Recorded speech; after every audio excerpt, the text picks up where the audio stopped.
बालाराही Madhubani Bihar. Balarahi Madhubani Bihar. Music director DJ Munna Raj, Jhitki Bazar, Madhubani.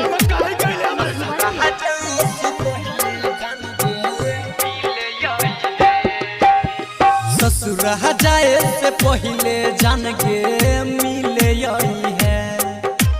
ससुर जाए से पहले जान के मिले यही है।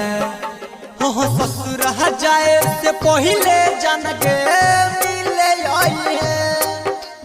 ससुर जाए से पहले जान के मिले यही है। लाशों में हमरा यदिया तोइला गा के जई है। ससुर जाए से पहले जान के मिले यही है। ससुर जाए से पहले DJ Munna Raj, Jhitki Bazar, Madhubani. DJ Indra Devanand DJ Indra Devanand Balarahi. चीता पछौले टल आई खून तोरे दीवाना।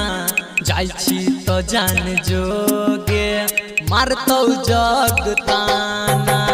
चीता पछौले टल आई खून तोरे दीवाना।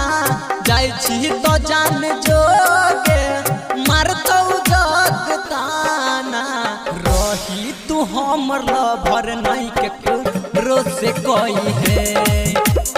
ससुर जाए से पहले जान के मिले यही है। ससुर जाए से पहले डीजे इंद्र डीजे मुन्ना राज,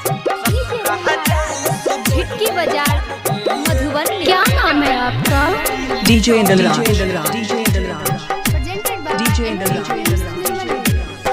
कहाँ घर है?